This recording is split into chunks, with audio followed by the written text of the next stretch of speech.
இன்னைக்கு நம்ம என்ன பார்க்க போறோம்னா வெங்காய தொக்கு தான். வெங்காயத்தை வச்சு ஒரு சூப்பரான ஒரு தொக்கு. அது வந்து எல்லாத்துக்குமே மேட்ச் ஆகும். தோசை, இட்லி, பூரி, சப்பாத்தி, சாம்பார் சாதம், தயிர் சாதம், ரசம் சாதம், எல்லாத்துக்குமே செம, இடியாப்பம் எல்லாத்துக்குமே செம்மையான ஒரு சைட் டிஷ் சொல்லலாம். அதை இப்போ வெங்காயம் தக்காளியும் வேற நல்லா சீப்பா விற்கிது. இந்த டைம்ல வாங்கி நம்ம போட்டு வச்சுக்கிட்டோம்னா அது பாட்டு கிடக்கும். நம்ம ஃப்ரிட்ஜ்லயும் வச்சுக்கலாம், வெளியவும் வச்சு நம்ம ரொம்ப நாள் யூஸ் பண்ணலாம். ஒரு 3 மாசம் வரைக்கும் கூட வச்சுக்கலாம். ஆனா அது போட்ட 3 மாசம் வீட்டுல தங்காது. அதான் முக்கியமான விஷயம். நம்ம சொல்லலாம் 3 மாசம் வச்சுக்கலான்ட்டு, போட்ட உடனே நம்மளுக்கு வேற குழம்பு வச்சா கூட எடுத்துக்க மாட்டாங்க. நம்ம வீட்டுல அதையே தான் போட்டு சாப்பிடுவாங்க. தொட்டுக்கிறதுக்கும் ஊருக்காவே இருந்தா கூட அதுதான் ரொம்ப பிடிச்சிருக்கு, அதுதான் ரொம்ப பிடிச்சிருக்குன்னு சாப்பிடுவாங்க. அந்த அளவுக்கு சூப்பரா இருக்கும். அதை எப்படி செய்யலான்னு பார்க்கலாம் வாங்க. நான் வந்து இந்த வெங்காய தொக்கு பண்ண 1 கிலோ வெங்காயம் எடுத்திருக்கேன். உங்களுக்குலாம் எவ்வளவு வேணும்? ஃபர்ஸ்ட் செய்யும் போது நம்மளுக்கு நல்லா இருக்குமோ நல்லா இருக்காதுன்னு நினைக்கிறவங்க ஒரு 1/4 கிலோ செஞ்சு பாருங்க. ஆனா ரொம்ப சூப்பரா இருக்கும். 1/4 கிலோ செஞ்சுட்டீங்கன்னா அப்புறமா ஃபீல் பண்ணுவீங்க, முழுங்க நம்ம அப்பயே 1 கிலோ வெங்காயம் போட்டு செஞ்சிருக்கலாம்ல அப்படின்ட்டு.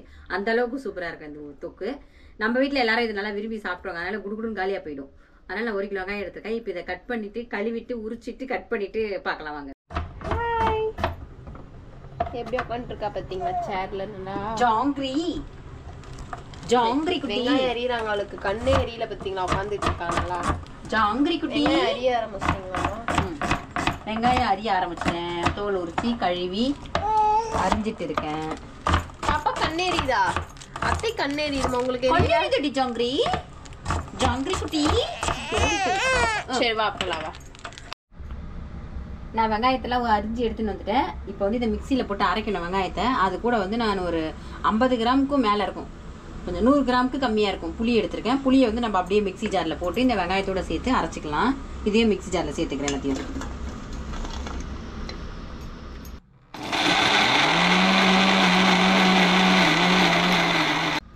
வந்து இதை மிக்சியில் அரைச்சி எடுத்துகிட்டு வந்துட்டேன் நல்லா மழன்னு. இதை அப்படியே எடுத்து ஓரம் வச்சுட்டு இப்போ இதுக்கு தேவையானதுக்கு வந்து ஒரு கொஞ்சம் பொடி போடணும். அந்த பொடியை அரைச்சி போட்டால் தான் இந்த தொக்கு இன்னும் சூப்பராக இருக்கும். அந்த பொடியை முதல்ல வறுத்து அரைச்சிக்கலாம் வாங்க. கடாய் நல்லா காஞ்சிருச்சு. இப்போ இந்த பொடி ரெடி பண்ணுறதுக்கு 1 ஸ்பூன் வெந்தயம், 1 ஸ்பூன் கடுகு, 1 ஸ்பூன் தனியாக எடுத்து வச்சுருக்கேன். இதை நல்லா போட்டு வறுத்தி எடுத்துக்கலாம் முதல்ல.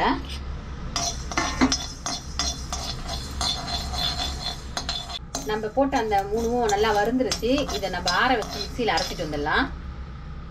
பொடியவும் நான் ஆற வச்சு அரைச்சிட்டு வந்துட்டேன், நல்லா பொடியாக்கிட்டு வந்துட்டேன். இப்போ வந்து தொக்கு தாளிக்கிறது எண்ணெயை வச்சுட்டேன். ஸ்டவ் பற்ற வச்சு எண்ணெய் காஞ்சோடனே நம்ம தொக்கு தாளிக்க போயிடலாம். திக்கிட்டே இருக்கீங்க தொக்கு சொல்ல அவரிடுச்சு. சரி போதும், ரொம்ப சிரிச்சுக்கீங்க. எண்ணெய் காஞ்சிச்சு. 1 ஸ்பூன் கடுகு சேர்த்துக்கிறேன். கடுகு பொரியும் போதே 1 ஸ்பூன் உளுத்தம்பருப்பு சேர்த்துக்கிறேன். இது நல்லா பொரிஞ்சு வந்துட்டோம். கடுகு பொரிஞ்சிச்சு. ஒரு 1/4 ஸ்பூன் ஜீரகம் சேர்த்துக்கிறேன். வெந்தயம் மாத்தி சாரிப்பா மாத்தி சொல்லுங்க. ஜீரகம். இப்போ அதுலயே வந்து ஒரு கொத்து கருவேப்பிலையும் 4 காஞ்ச மிளகாவை கிள்ளி வச்சிருக்கேன். அந்த எண்ணெய் வந்து தெறிக்கிறதுலாம் நிற்கணும், அந்த தண்ணி அந்த அளவுக்கு வறுத்துக்கலாம். இப்போ வந்து ஸ்டவ் ஃபுல்லாக சிம்மில் வச்சுக்கிட்டு இப்போ இந்த மசாலாவுக்கு தேவையான அளவு மிளகாத்தூள் நான் வந்து இந்த ஸ்பூனில் போடுறேன். 1 2 3 ஸ்பூன் சேர்த்துருக்கேன். மஞ்சத்தூள் வந்து ஒரு 1/2 ஸ்பூன் சேர்த்துருக்கேன். பெருங்காயத்தூள். இது ஏன் ஸ்டவ் சிம்மில் வச்சுருந்தா மிளகாத்தூள் கருத்து போயிடும். அதனால இந்த எண்ணெயில் போட்டு நல்லா இப்படி செவந்ததுக்கப்புறம் நம்ம அரைச்சி வச்சுருந்தோம் பார்த்தீங்களா வெங்காயமும் புளியவும் இதை சேர்த்துக்கலாம். இதில் மேலே தெரிக்கும், அதனால தான் கவுத்து அப்படி சேர்க்கிறேன், கொட்டுறேன். இதை ஊற்றி நல்லா அப்படி கிளறிக்கலாம். பாருங்க நம்ம ஊத்துன வெங்காயம் எப்படி சுருட்டி எவ்வளவு கொஞ்சமா ஆயிடுச்சு. எண்ணெய் இன்னும் நல்லா மேல அப்படி திரிஞ்சு வரணும். அந்த அளவுக்கு இன்னும் நல்லா வதங்கணும். அப்பதான் வந்து நம்ம எவ்வளவு வதக்குறோமோ அப்பதான் அது அவ்வளவு நாள் நல்லா இருக்கும். பாதியா நல்லா ஒண்ணும் பாதியமா வதக்கி வச்சிட்டோம்னா சீக்கிரமா பூரணம் வந்துடும். நல்லா வதங்கணும், அந்த எண்ணெய் பிரிஞ்சு வரணும். இது எண்ணெயிலேயே வதங்கி சுருண்டு மேல வரணும். அதனால இன்னும் நல்லா வதங்கட்டும்.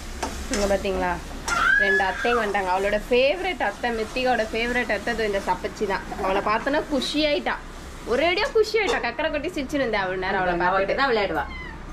அவளும் எப்படி பார்த்துப்பா தெரியுமா? இங்க வந்து இருந்தாலாம் நைட்டு பாப்பா அழுதுன்னா முதல்ல நிஷா எழுந்து பால் கொடுக்குறது எழுந்துக்கிறாள் இல்லையோ, நல்லா தூங்கிட்டே இருக்கும். டபக்குன்னு எழுந்து உட்காந்து யானை கிட்ட போய் நின்று பாப்பா அழுவுறா அந்த அளவுக்கு பாத்துக்கோ. நீ அடுத்தது நிஷாக்கும் சௌமியாக்கும் டெலிவரிலாம் ஆச்சுன்னா யோகி ஏதாவது ஹாஸ்பிட்டல் விட்டுலான்னு பிளான் வச்சுட்டு இருக்கேன். என்னம்மா நல்லா தங்க மாட்டேன் பாத்துக்குவா, தங்க குட்டி என்னம்மா நல்லா பாத்துக்குவா. தூங்கிந்தாமா இருந்தா பாதி தூக்கத்துல எழுந்து வந்துட்டாமா. இவ்வளவு மாங்காய் எடுத்துன்னு வந்திருக்காங்க 2 பேரும். எவ்வளவு மாங்காய் பாருங்க. எடுத்துட்டு வந்து மாங்காவே 2 வேலை செய்ற வீட்டுல எடுத்துட்டு கொடுத்துட்டு வரேன். மீதி மாங்காய் நான் என்ன பண்றது? இதுல ஒரு நாள் வந்து மாங்காய் சட்னி பண்ண சொன்னாலுங்க, மாங்காய் தொக்கு பண்ணி கொடுத்தேன். காலியா போச்சு மாங்காய் தொக்கு அரைச்சு. மாங்காய் சாதம் பண்ணேன். அப்புறம் இப்போ வந்து அந்த மாங்காய் இந்த ஸ்வீட் மாங்காய் ஸ்வீட் அது பண்ணலான்னு இருக்கு. அதை பண்ணி ஒரு வீடியோவை போடுறேன். இன்னும் நிறைய மாங்காய் வரும். இங்க பாருங்க, இன்னும் கொஞ்சம் சுண்டு இருக்கு. இது இன்னும் நல்லாவே சுருளணும்.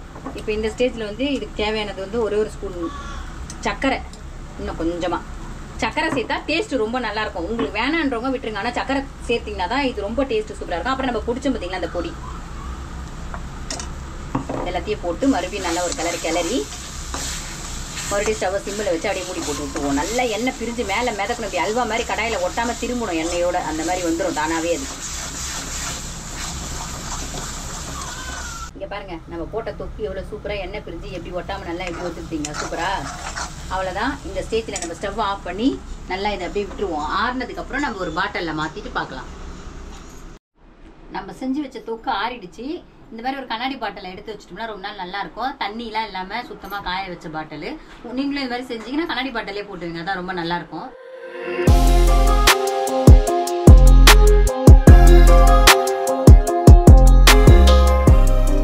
அவ்வளவுதான், சூப்பரா வெங்காய தொக்கு ரெடி ஆயிடுச்சு. கண்டிப்பா எல்லாரும் இதே மாதிரி செஞ்சு பாருங்க.